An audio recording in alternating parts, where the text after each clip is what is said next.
Um, so just briefly about the DCI, for those of you who don't know what it is a new project that emerged last year, and its goal is to create, excuse me, create opportunities for Davidson students and faculty and staff, alumni, and members of our wider community to productively engage with one another on difficult and contentious issues facing our community and society, and in ways that are deeper, more productive, and hopefully more rewarding than your average conversation or discussion or debate. And we're trying to do this by teaching kind of deliberative skills, reinforcing humane instincts and deliberative dispositions, building a deliberative community, and generating creative solutions to those challenges, those contentious challenges I mentioned, and researching the deliberative process, both generally and specifically at Davidson. And we're doing this through multiple mechanisms. So one is deliberative forums, which are open to the public. And we had one last month on the Supreme Court. We have one later this month on housing in the Charlotte region. Through deliberative D teams, which are small groups of people that are facilitated by our fellows, by people like Ty, to talk about other issues. And we've done COVID this month. We've done environmental challenges, including climate change. And these teams are an opportunity for the members of the team to get to know each other over time, over a semester. And we have mixed teams that include students and staff, and faculty, and community members. And it's really been, I think, a productive and engaging experience for everyone who has been involved. And then also, we're developing deliberation-related resources to help you and others do deliberation out there outside of the DCI. And we have a lot of things on our website. We'll post a link to the website later in the chat. And then the last thing we're doing is hosting guest speakers like we are doing tonight. Later, after Professor Haughey speaks, I'll say a little bit more about how you can get involved with the DCI later this semester or in the future. But now I'd like to turn it over to Ty to introduce Professor Haughey. So Ty, please take it away. Thank you, Dr. Bullock. As our in-house scholar athlete at the DCI, it is my pleasure to introduce Professor Deborah Haughey. Professor Deborah Haughey is the McCourtney Professor of Civic Deliberation at Penn State University.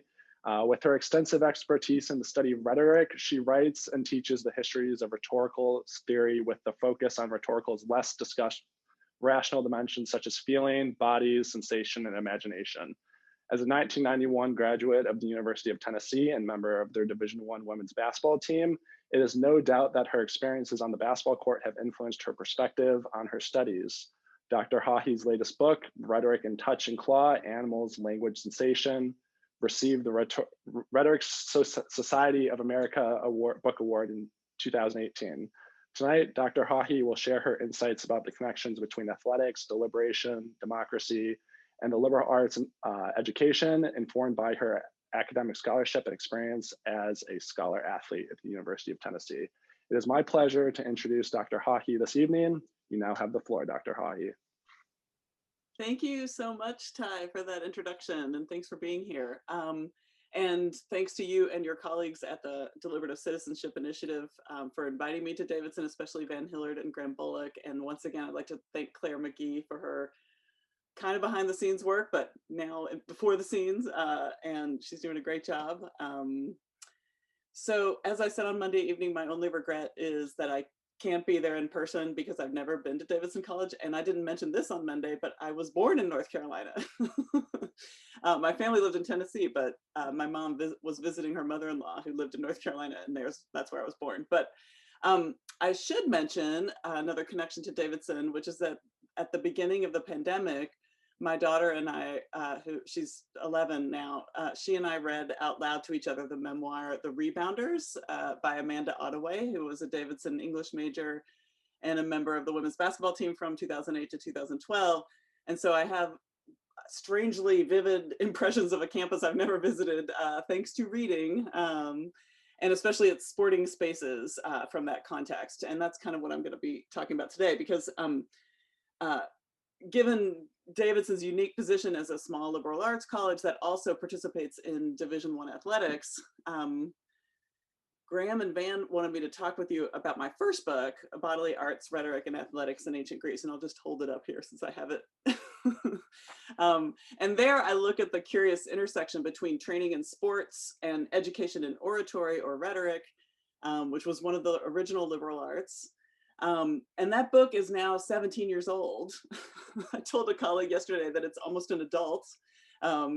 So it's been a little bit since I thought about this material, and I sort of wanted to hit some highlights today, because for the past few days I've been revisiting the book and kind of remembering how it developed as a dissertation a long time ago, in the late 1990s.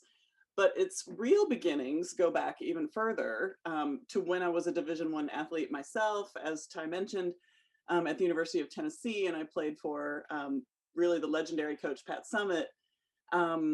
I graduated early and began my master's degree in English during my last semester of eligibility. That's really common these days. So I found myself moving between late season and postseason practices and graduate seminars. And that was quite the balancing act, I remember. My graduate seminar with Janet Atwill, who is a well-known and really well-regarded scholar of ancient rhetoric, that seminar took place 15 minutes after practice was scheduled to end, and we were required to shower before going to class for good reason. But that often meant I would arrive to my seminar breathless and newly sweaty, because between the arena and my classroom building, there was nothing but a big hill. And so now I see that slim transition kind of as something that encouraged me to notice what turned out to be the basis for this book. And that is the previously overlooked connection between athletic and rhetorical training in ancient Athens. So today I want to just highlight kind of a few of the book's findings that I think might resonate with you all. In the Q&A, we can sort of maybe try to stretch that into deliberation. I would welcome that opportunity. I'll focus first on shared spaces, because that's one of the things I discovered in the research for this book that that really intrigued me, and that I felt was under-investigated. And then I'll broaden out to the culture of competition and agonism more broadly. And then I'll end with the kind of training that rhetoric seemed to pick up from sports, which is to say situational training, training that taught the importance of learning to respond in the moment. So I'll probably talk really until about maybe 8 p.m., at which point I'd like to open it up for discussions. So if a question comes to you, you can feel free to put it in the Q&A, and maybe indicate if you're willing, when you write your question, if you're willing to ask the question live, that would be really helpful to us, because I think we're going to try to pull people in and make it a little more interactive.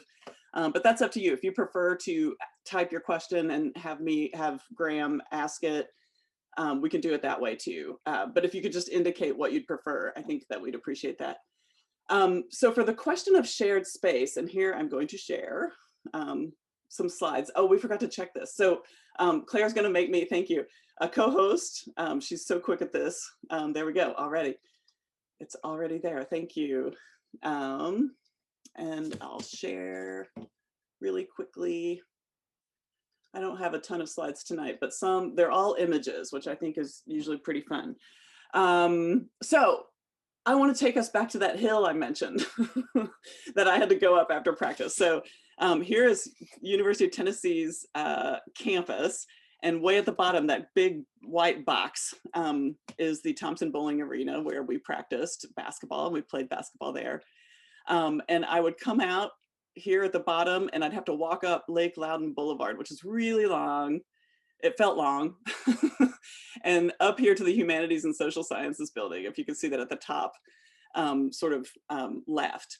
I would note here that the Pat Summitt statue that's near the Thompson Bowling Arena was not there at the time, and now it is, and it's a really lovely kind of platform. But in any case, it was just under, 4 or 5 city blocks, like half a mile or so. But it was, like I said, all hill.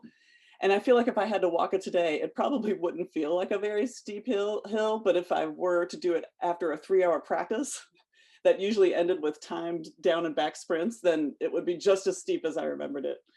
So that was my trek. And I show it in part because of the context I mentioned earlier, but also to give us a sense of where one big public university campus built its athletic facilities in relation to its classroom facilities. And I have since worked on 2 Big Ten campuses, and it's even more spread out, right? Like our athletic facilities are way, I mean, if I had to make it to class from our basketball arena, it would be quite the trek here. And then I wanted to just show you, I know you know your campus, but this is Davidson's campus. And, you know, interestingly, the John Belk Arena is about the same distance from the Chambers building. I just chose that one because Graham mentioned it the other night as a classroom building. And the reason it's about a half a mile is because of that giant stadium in the middle. So I'm sure that, you know, that's something to have to walk around. I noticed it's pretty rare to have a football stadium so close to a library on a college campus in the US, I think. So in any case, there was really no need to traverse such a distance in ancient Athens. It all happened right in one spot. In fact, to move from one kind of training to another, athletes practically just had to pivot. And I wanted to show you just a floor plan that's a recreation based on a detailed description from the ancient writer Vitruvius, who had ostensibly visited a classical era gymnasium and then gave a really detailed written description that formed the basis of this floor plan. So when I was working on this research for bodily arts, I became very interested in tracing the activity of the ancient sophists, who were itinerant teachers of rhetoric, basically. They moved around and they went to find their students in various places. Sometimes they would go near people's houses, sometimes in the open air in the agora, the kind of marketplace in Athens. But more often than not, they would go to the gymnasium, right to the gymnasium to find their students and to teach them some things about rhetoric. So it's really important, I think, too, to remember that sports was also in ancient Athens the basis for military training as well. And so that activity was happening in and around gymnasia as well. And there was also, just to give you a sense of how noisy it would have been, there was what's called an aulos player, and aulos is kind of a noisy flute, right? Here's an image of one. And there was always or tended to be, it was a job actually, an aulos player for a gymnasium. And their job was to provide kind of the rhythm for the movements that athletes and boys and they were all boys who were training for military, were being taught and learning, right? So in fact, in the book, I end up arguing that the ancient gymnasium was a space for citizen training more broadly. And so I think, you know, that's interesting to keep in mind, given that we're talking about it, you know, I'm talking in the context of the deliberative citizenship initiative. So citizenship seems to be something that carries over. But here again, I mentioned these were only for boys because only certain boys could grow up to become Athenian citizens, right? It was a very limited category, so we should always bear that in mind. But they would practice in this space, this gymnasium, wrestling, boxing, and one of my favorites, this old, mostly outdated combination of wrestling and boxing called the Pankration. I don't know if people have heard of that, but my favorite fact about the Pankration was that it had one rule and one rule only. And that rule was that you could not gouge somebody's eyes out. So it was really violent. Like there was choking, there was anyhow, I don't know why I wanted to share that fact. So the sophists would meet them in this space, spaces where they were resting from training, where they were recovering, maybe they were changing.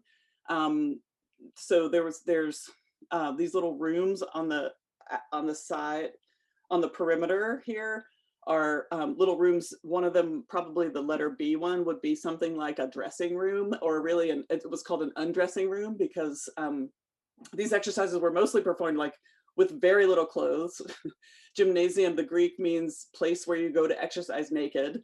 Another fun fact. And then the part at the top of the image is kind of like breezeways, right? So there was lots of hanging out, talking about things, teaching philosophy, teaching rhetoric, and providing, skills in rhetoric, according to a lot of ancient textual evidence that I dug up. And so I didn't know any of this, of course, when I was kind of hoofing it to my graduate seminar from the Thompson Bowling Arena. But I remember one day when I really, of course, in a hurry, took my seat, and my heart was still pounding. And I was really just looking forward to sitting down for 3 hours after practice. But I got out my book, and that day we were reading Isocrates, who was a famous teacher of rhetoric. And he was a contemporary of Aristotle. So we're talking 4th century BCE.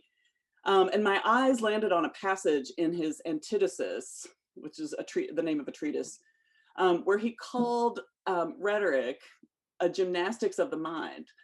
And I wrote about that passage for my response paper for the next class meeting. And I remember thinking about this kind of strange connection between physical training and the kind of education that Isocrates recommended for rhetoric.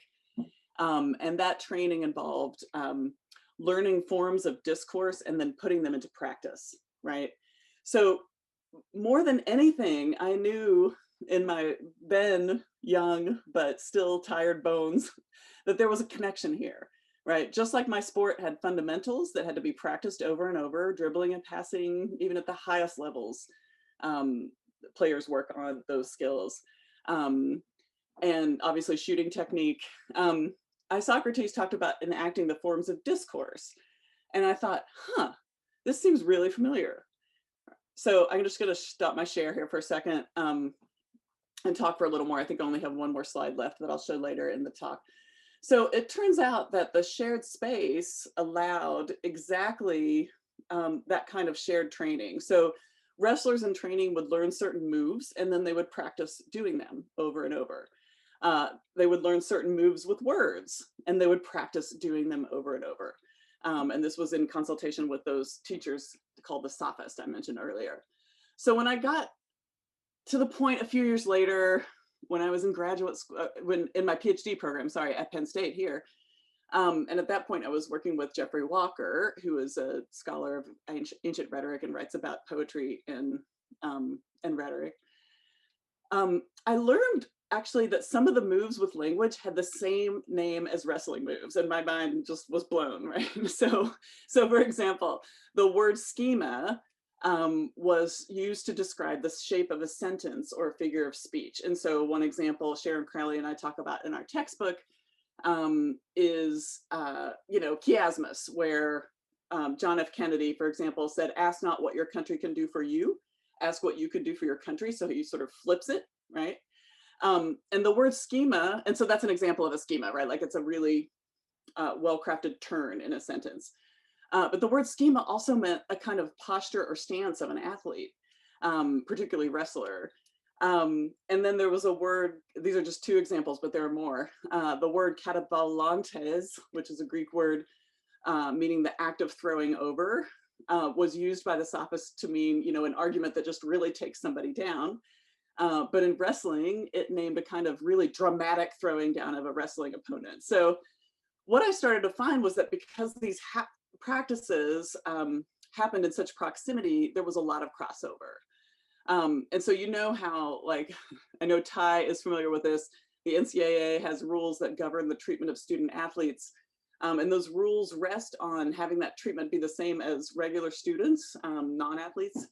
But for those who visited the gymnasium in ancient Athens, no such distinction existed, right? They were all student athletes. As I started working on this research, two more connections suggested themselves, and I document them in the book. One is a broader, culture, just the competitive culture of ancient Athens. And the second one is a kind of situational training that I'll talk about too. So the cultural one is specifically educational. The importance of a culture of competition, or to use a word that's closer to the Greek, agonism, and that kind of spirit can't really be overstated when we're thinking about the ancient Athenians, especially. So as I talk about in the first chapter of this book, the agon, or the contest for the Greeks, stressed more the gathering than actually the competition itself. So as you know, the Olympics originated in Greece, and they did so kind of as a festival or a massive gathering of performers, judges, spectators. And it was really the gathering that mattered, which is what I argue in the book. And there were even, and I think that this is another kind of fun fact about shared space, there were even poetry contests in the original Olympic festival. And we have evidence too that there were competitions in oratory, right? So they were right alongside, you know, the chariot races and the marathoners, competing with each other on who could give the best oration. And I sort of think that will be really cool to introduce into the Olympics today. But one of my favorite lines on the nature of rhetoric's contests comes from the sophist Gorgias, who was a bit of a showboat. He said that, and this is a quote, a translated quote, "A contest such as we have, that is rhetoric, requires both daring and skill." And for him, I read that quotation as orators had to take risks just as much as wrestlers. They tried things, sometimes they failed, and they always drew on their skills and capacities in taking those risks. So apart from terminology, shared space, the competitive culture, what lessons did sport and rhetoric convey? The answer goes back to the passage that I first noticed in Isocrates, where one learns the forms of language and then practices them. That practice happens through situational training.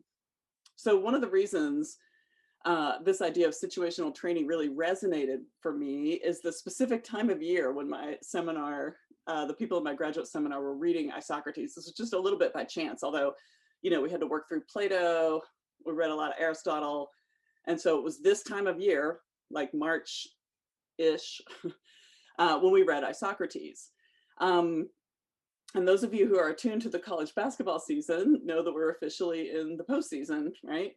And I did my homework and checked and saw that Davidson women's team just a few hours ago, advanced in the Atlantic 10 tournament, yay. And my team is playing right now, Penn State is playing right now. So I'll have to check that score when I'm finished. But on my team years ago at Tennessee, in my last season of eligibility, when postseason arrived, as it did every year, our practice shifted considerably, right? By that point, we spent a little less time on our dribbling skills. We still worked on shooting every day, of course, but the fundamentals were pretty solid by that point. They were second nature. We knew the plays, but what we needed, or at least our coach thought that we needed this, and I think she knew what she was doing, we needed situational practice, right? So maybe we would put in a full court press or something for the postseason, but we would spend a little time working on that, and obviously our scouting reports and whatnot, but then we would just play it out, right? 2 minutes on the clock, one team had a 3-point lead, coach would call out the plays quickly and we had to respond. And that is kind of exactly what Isocrates was proposing, right? This fine tuning of skills and formations by simulating situations and almost competitive training, right? So Isocrates proposed for the study of rhetoric, training students in the forms of discourse and having them effectively use those capacities and skills in the moment in a particular situation in relation to, say, a particular issue, sometimes in competition with each other. So this is the way, of course, that habits are formed and habits in competition are formed. And the guiding principle for this sort of situational training is one of my favorite concepts in rhetoric. And it's a kind of time, and anybody who's studied rhetoric would recognize this word, but it's referred to by the ancients as kairos. And as some of you probably know, Kairos names kind of a quality of time, the opportunity, the right time.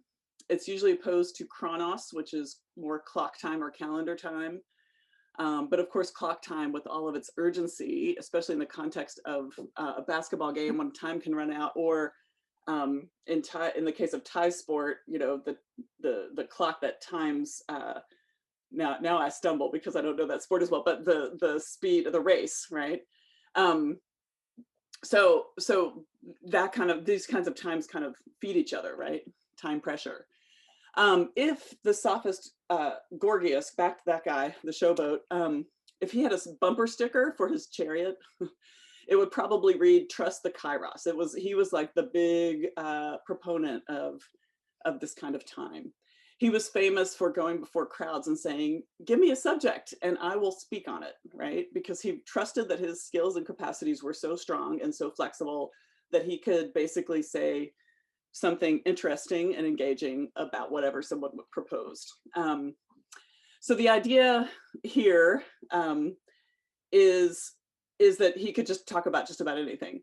And I argue in the book that Kairos was the time of the ancient sophist. And I try to make a case there that Kairos was also a uniquely bodily sense of time. Kairos was, as some of you know, a minor deity. And I'm going to share my slides again for the last one. Here we go. Okay, so here's an image of the minor god Kairos, capital K. Those of you who know rhetoric could probably walk us through a reading of this depiction, but to suffice it to say, I mean, you can see him balancing on his toes, and he has a ready stance like we talked about the other night. Those things feature prominently, as do speed and flight, right? Like he's got wings on his back, wings on his feet, and you know, I mean, that conjures the sort of the saying "time flies," and he's also weighing things, right? And I think, you know, you can think about justice, you can think about tipping the scales. He's got a weird hairdo, and the only reason we know how to interpret that is because the guy who sculpted this originally also included an epigraph saying that you have to grab Kairos by the front of the hair as he's approaching, or else if time passes by, you've missed your opportunity. So that's what that hair kind of signifies. So I've recently returned to Kairos in my teaching. I'm teaching a seminar on crisis rhetoric right now, speaking of timely, and we spent a couple of weeks on temporality and how crises depend on a kind of rising sense of urgency, a shared sense of urgency, and that's very much connected to this ancient notion of Kairos, right? Like rhetors needed to look out for the Kairos and be ready to respond to it. I ended up writing my master's thesis on Kairos, in fact, and this book, Bodily Arts, devotes a whole chapter to Kairos. And in the book, I wanted to tease out the connection to sports because there is one. There's evidence that the most famous sculpture of Kairos, which was one made by the sculptor Lysippos, actually stood on one side of the entrance to the stadium in Olympia. And on the other side was Hermes, who was considered the god of the contest. So they were kind of like flanking the entrance to the stadium. And, you know, that's a pretty rich suggestion for how important Kairos was deemed as part of competition, part of this whole festival atmosphere, the competitive festival atmosphere that I talked about earlier. So I actually opened that chapter on Kairos with a description of a foot race where from Homer, where Athena intervened on Odysseus's behalf and made his feet light at just the right time. And Ty could probably tell us like that there's a time when you need to really crank when you're when you're racing against somebody in the pool, right? If you spend your energy too early on, we were talking about this before the session started, but if you spend your energy early on, then you know, what have you got left at the end? So there's a time in a race when you need to really hit it. So that's what I tried to capture with the description of that Homeric race.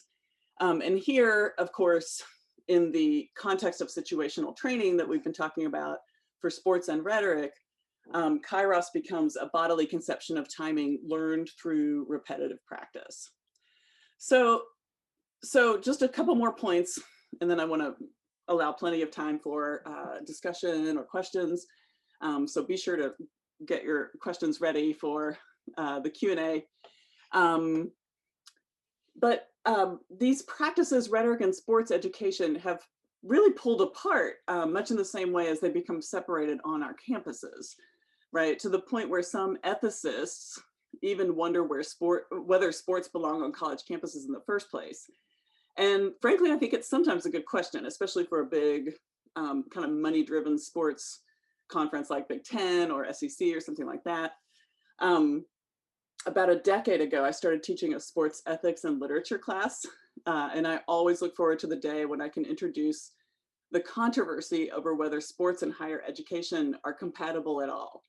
And, you know, talk about drawing people into the conversation. We were talking about the importance of energy and investment the other night when we were talking about deliberation. But when I brought that up in a class where I had a few football players, including one who hadn't talked all semester, unless you count texting as talking. When I introduced that controversy, I'm gonna get my phone. So he got his phone, he was like texting, and then he slammed it down on the desk and raised his hand. And I was like, oh, here we go, this is awesome. But those are the moments I live for as a teacher. It's possible, you know, that the missions, you know, I tell my students, like, it might be that the mission of higher education and sports have grown too far apart. I usually take that position, frankly, because nobody in my class at a place like Penn State will. And we've talked in our discussion the other night about how important it is to make sure other perspectives are present. If pushed, I don't know that I would argue that, but I think it's a good question to raise.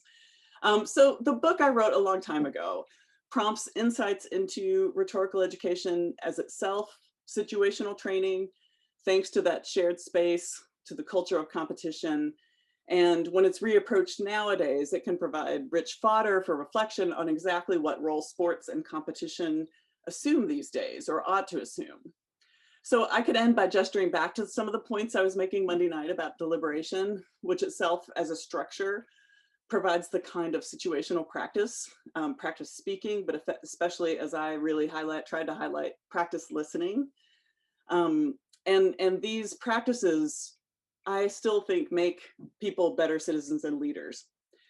So, you know what, I think I'll go ahead and stop talking so we can have lots of time for discussion. So like Gorgias, I'm gonna say, suggest a subject, and I will trust to the moment to try to respond, and I hope we can have a good conversation here. Thank you.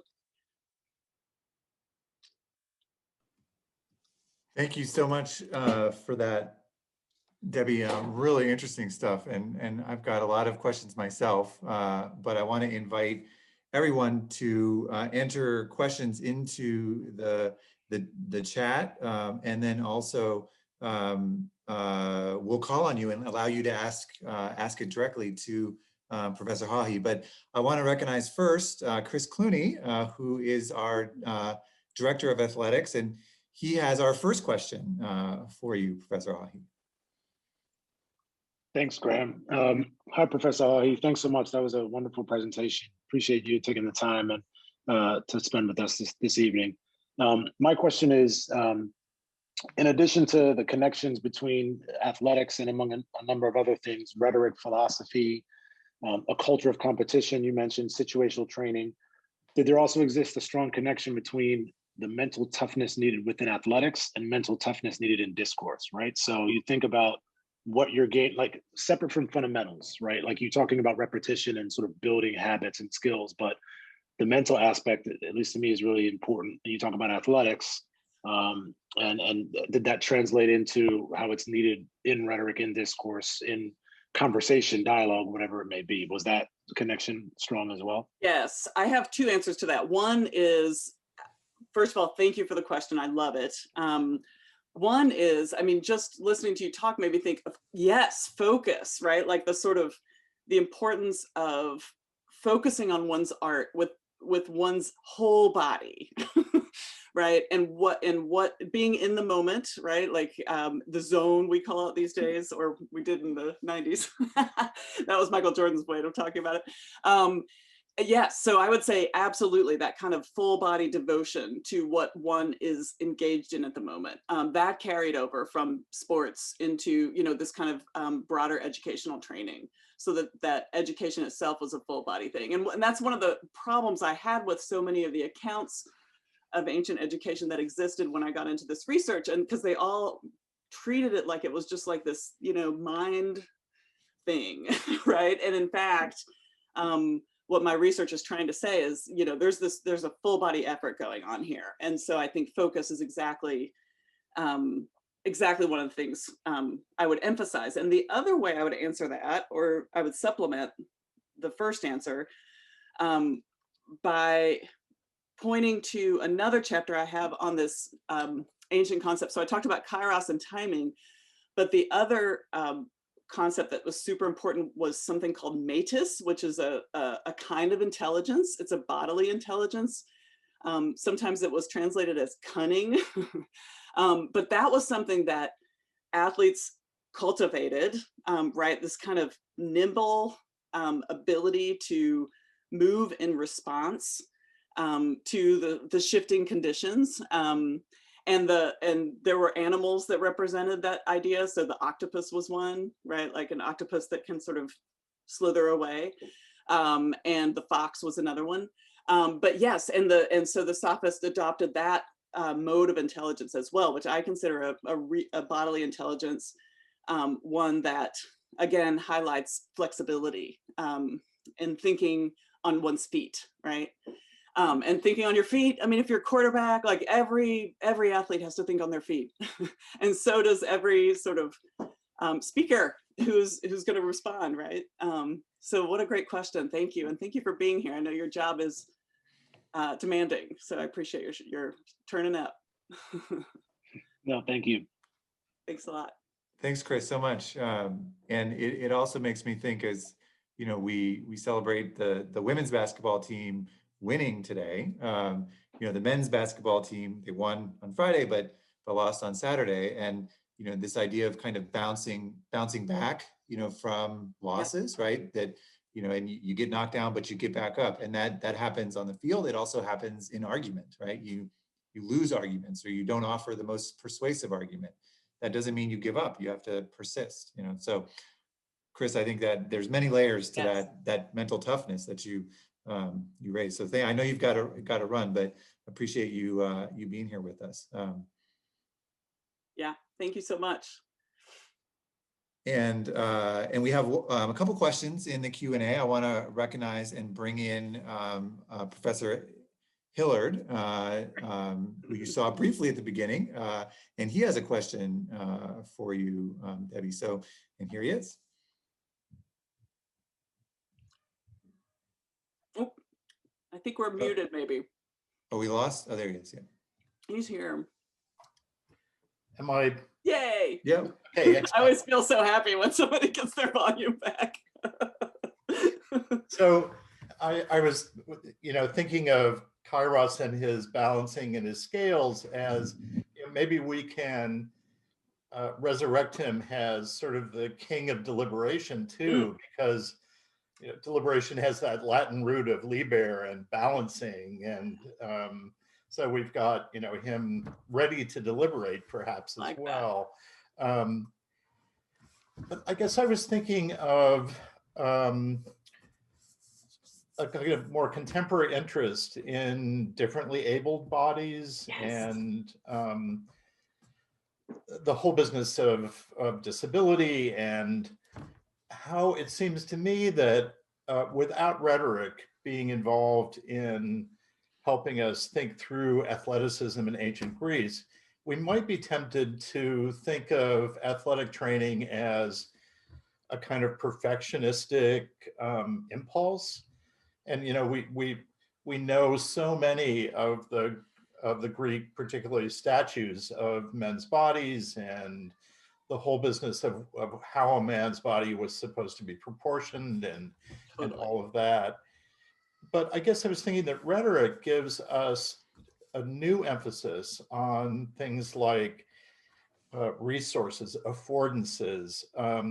And the term that you brought to mind for me was adaptation.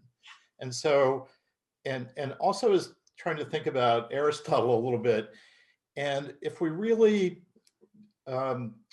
think of available means, then we're in the realm of adapting available means to intended effects, right? And so there's always this sense of what can I draw upon? What are my resources? And as we know, like there's a kind of adage in the world of art making, which is that scant resources produce better art, right? That there's this kind of notion that the fewer the resources, the more creative we become. And so I just wanted to say that I don't think we have to preclude bodily differences if we're thinking about these two things together. That's all. Yeah, that's great. I will say, too, just to kind of enlarge on that point, it was kind of an interesting experience rereading this after so many years. And one of the ways I think this book shows its age is so the conversations I was part of had to do with making people care about bodies in the first place, right? And sports is a great way to do that. So I could access audiences, etc. And somebody like Jay Dolmage, who works on disability rhetoric, has done some very critical work of the ancient Greeks and even my book, right? And he's totally right. He's totally right. Yeah. Like I think if I were to had it to do over again, obviously from the point of view of of 2020 or even 2015, I would probably try to distinguish my enthusiasm for some of the kind of bodily virtuosity, like the hypermasculinity, this kind of stuff. But of course, then I was part of the conversation. I'm not trying to excuse it, but I was part of the conversation where I was trying to get people to notice bodies, right? It was a different moment. So I've been thinking a lot about disability studies as crucial for conversations about bodies, about sensation, and a ton of the seminars and workshops I've been leading with RSA, like we make disability studies a central point. But I hear your point, which is one of accommodation, and thinking about how a lot of these principles do allow for a range of bodily ability. Yeah, exactly. So I mean, I hear your point, but I also wanted to sort of give that long, because I've thought about it a lot. I've had a long time. I figured you had. Yeah, I appreciate it a lot. Yeah. Sure, thanks. Cool. Yeah, thanks for that, Van. For sure, and it makes me think of a kind of another connection. And we have several of our fellows here today, and we've been reading this book, Why We Argue and How We Should, by Robert Talisse and Scott Aiken. And they talk about a concept of cognitive health. That argument is good and actually critical to maintaining our cognitive health.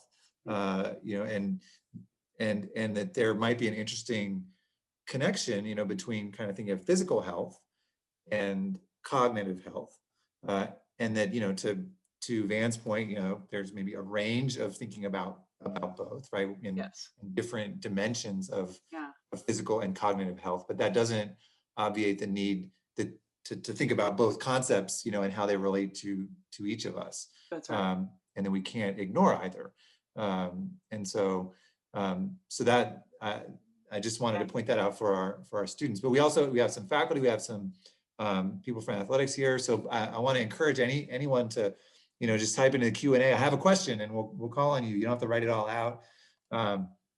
And or just a comment, so please jump in. I know our students, our fellows are thinking a lot about these questions. So but as we wait for some indicators from the audience, I had a question for you, Debbie, which kind of connects to this competitive, the notion of competition and agonistic physical activity, right? Wrestling and boxing, and that whatever very violent one that you mentioned. Yeah. And obviously sports, right? Athletics, also involves not only competition, but collaboration and cooperation, Yes. And I wonder if you could speak a little bit to that parallel, that, that discourse, can often be competitive, debate oriented, and like you said, scoring and who wins the speech contest. But I think the way we've been thinking about deliberation, is it's more collaborative, it's more working together, it's more, Tai Chi than football in a sense, or whatever the right metaphor is. Yeah, a team sport still I think works, right? Like, because you're there to help your teammates be better. Yeah. Right. And so, yeah, go ahead. And then I want to let you exactly, and that we actually had a blog post in the fall where we made that connection, sort of thinking about, in the midst of the presidential debates, thinking about teams. And one of the reasons we framed our deliberative D teams was for exactly that reason, to think we're all on the same team here. We're not fighting against each other. We're all working towards trying to find new and better answers to our challenges. So curious your thoughts on that. No, exactly. I mean, I think that putting ourselves in situations together, right, again, helps us as a team, right, helps us understand, again, where people are coming from, because, and then players have roles. I mean, I'm just going with the team metaphor here too, but players have roles, right? Like, I was not a superstar on the basketball team. One of my roles was, well, I became the GPA poster child, but that was a different thing. But one of my roles was to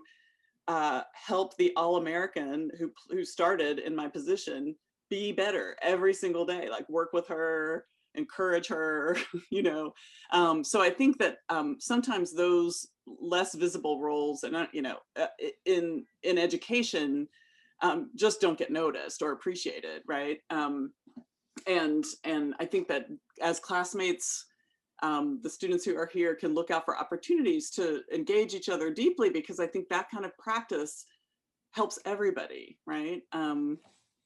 So that, I'll stop there because I think Chad Walsh wants to come in, but I think that this is a really rich line of inquiry for sure. Is that? Yeah, no, let's welcome Chad. So you have a question for Professor Haughey. Yeah, Professor Haughey, can everyone hear me? Yes. So I'm actually an assistant wrestling coach at Davidson. Awesome.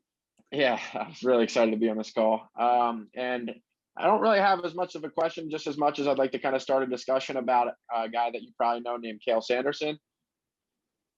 So for the people that don't know, Cael Sanderson is the head coach at Penn State, who's been really the most dominant team in all the NCAA for the last 10 years or so. And there's actually a quote that he's known for that I'm going to have to cheat and look it up online here. But he says, "Unless you continually work, evolve, and innovate, you'll learn a quick and painful lesson from someone who has."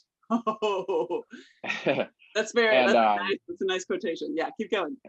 Yeah, I think that just in terms of just some of the things we've talked about with adaptability, and to be honest, I think that Penn State personifies that the most when it comes to just when things kind of look askew for them in a wrestling match, they're able to kind of really bounce back, and they really kind of dig their way back into a lot of matches, and they're just very crafty wrestlers. That's compared to a team like Iowa, who has been the perennial powerhouse in all of college wrestling for, I'd say, the better part of 50 years. Penn State's really stolen the crown from them lately, but Iowa is known for their brutality. They kind of wrestle like Pancration. Yeah. They do what they can get away with. But yeah, so Penn State, I think that they've really they've taken on that sense of adaptability, and I think it's spearheaded by Cael Sanderson, who really I think he would love hearing this from you, just knowing That's that awesome. you teach there, and yeah. I thought I'd like to share that. Thank you. I'll look out for an opportunity to meet him. I've actually not met him, but I know about the wrestling team's great success. And and what I hear you saying is that it owes to a kind of what we were talking about earlier with the athletic director, right? Like the sort of cunning intelligence, the sort of figuring out a new way to respond to what is otherwise, the same old set of moves or something like that. But I love it. Oh man, you made me want to go to a wrestling match now. I wish we could. Yeah, the NCAA national tournament will be on TV next Friday and Saturday night on I think it's the 18th, 19th, and 20th. So super. For those people that haven't really watched wrestling before, that's probably the best time of the year to watch it. That's when the best guys show up, and that'll be in St. Louis next weekend. So that's awesome. what we're training for at Davidson. We'll have some guys there next year. Super. Thank you, Dr. Haughey. Thank you. Thanks for jumping on. I appreciate it. Okay. Yeah. Yeah, well, we have a few more minutes for anyone who wants to ask another question or make a comment. Thank you, Chad, for that awesome. that insight. And as we wait, I can sort of follow up, Debbie, on something we were talking about before we started the webinar with Ty, about this idea of in both worlds, the athletic world and the world of rhetoric and deliberation. Can you be too engaged? Can you, be too ready? So we talk a lot about participatory readiness, and you talked about on Monday, ready position, but and yet, maybe there's a moderation there, and the Greeks talked a lot about moderation, and Dick Cook is on the call, and he's the associate athletic director but former head coach of the baseball team. And I was mentioning, like in baseball, you have a variation of stances, right? The full ready position, you're ready for the ball to come to you, but then there's intermediate positions. And I'm wondering if that resonates at all, how can we map that to deliberation and rhetoric? Yeah, well, I mean, I think, the training and deliberation is very, very similar to what we've been talking about, right? Like especially I'm thinking of the facilitator training, where people will learn the kind of spirit, right? Like the spirit of deliberation, and also learn, maybe some handy forms or, some handy sort of techniques to try to get things back on track, gentle questioning, that kind of thing, which is a manner of engaging that I think we haven't talked a lot about, but it's kind of exuded. it's sort of been part of both talks in a way. This whole idea of a manner of engaging, and it's not just politeness, because I feel like that's a very surface level thing that is important, but a kind of manner of care, right? Like actually caring what somebody thinks, really seeking it out. And yeah, so those are some thoughts I have. And I also, I don't know if there are any, I'm just looking at the participant list, writing teachers here, but I do think that, I'm thinking of Ty and some other, maybe if there are a couple other undergraduates or the DCI fellows here, right? Like as you go through college, you become a little more efficient with your course reading and your writing, and it becomes, and this is, I think, what Ty was also talking about with his swimming, right? Like going in and sort of going full force all the time is not sustainable, but you do learn how to write more efficiently, and to sort of and with deliberation to think, you learn to get in the mode of thinking with somebody, right? Which I think is difficult at first. So again, that's I said this last time, but it comes down to practice and really seeking and welcoming substantive engagement on an issue that matters to the people who are engaging. So that to me is kind of the sort of thread that I would pull through both of these talks in a way, if that helps. Yeah, and it also, it looks like we have another Great. possible question. Yeah, so Mike. Yeah, so Mike is just, he may not be able to jump on because he's distant, but he says he likes my question about how we might use parallels to sport to encourage more collaborative, cooperative attitudes toward public discourse. What more can we say about that? Mhm.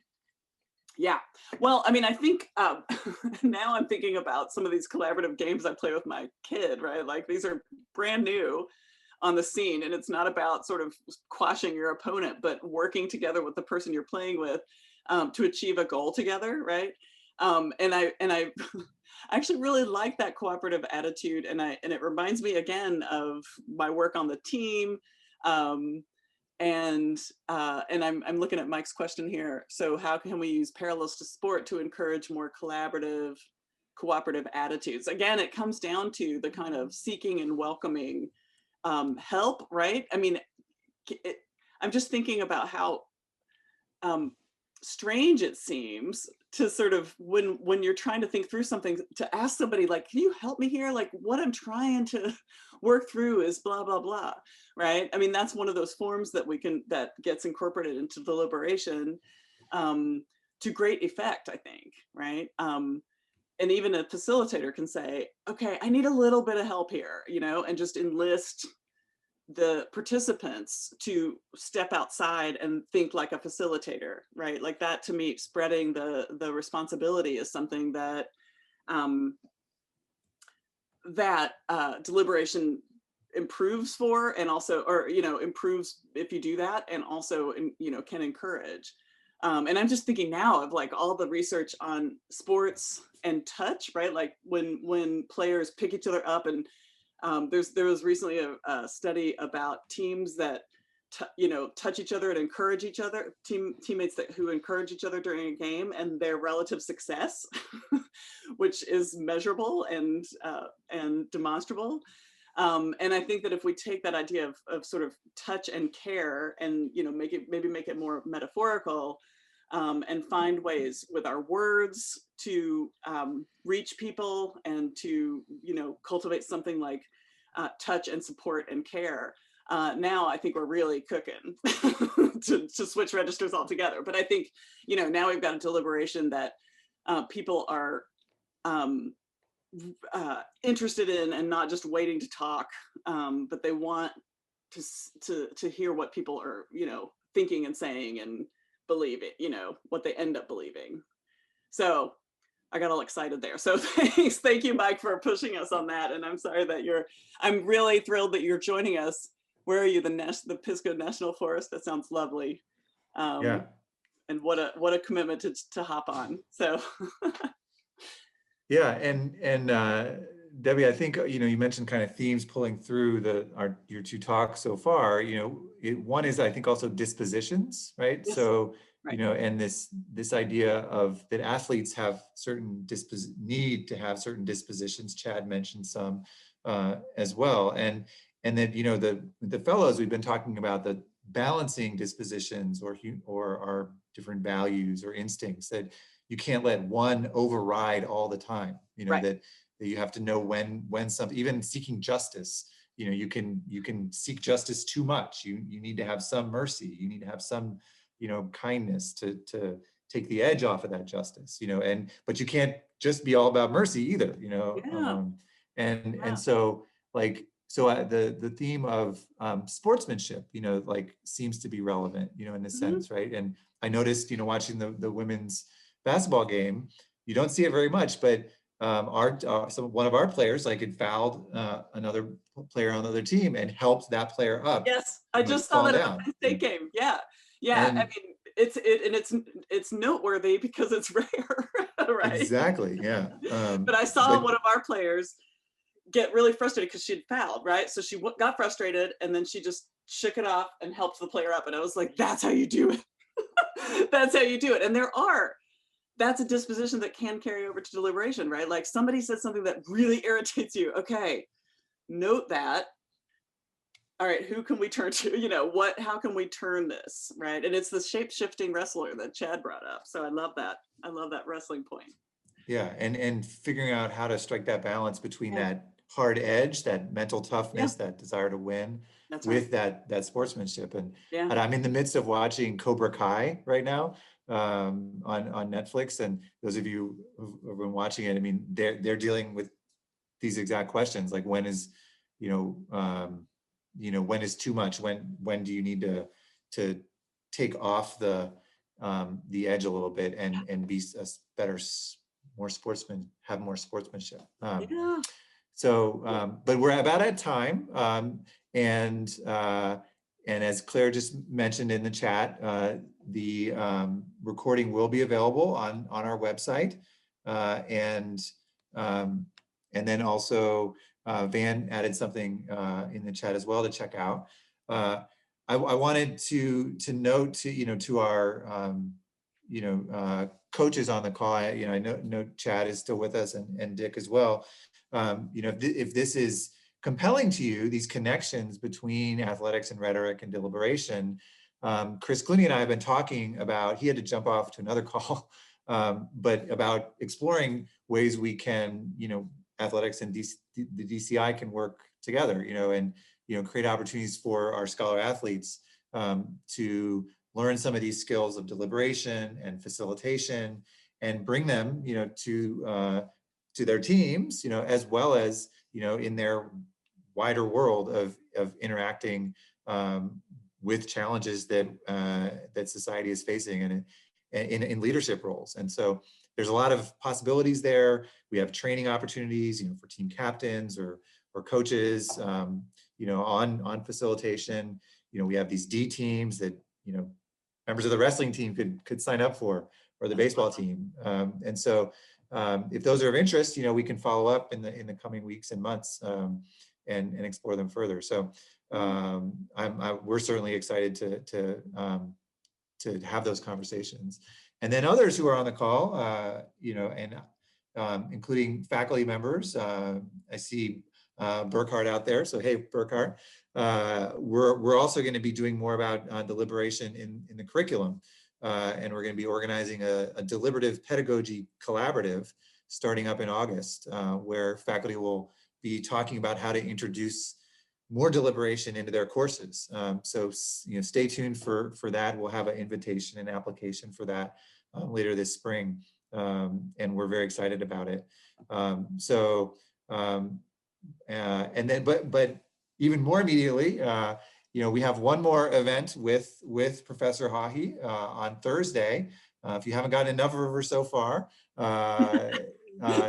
noon on Thursday, where it's going to be a very informal conversation, not a webinar. You'll be able to see each other and just chat.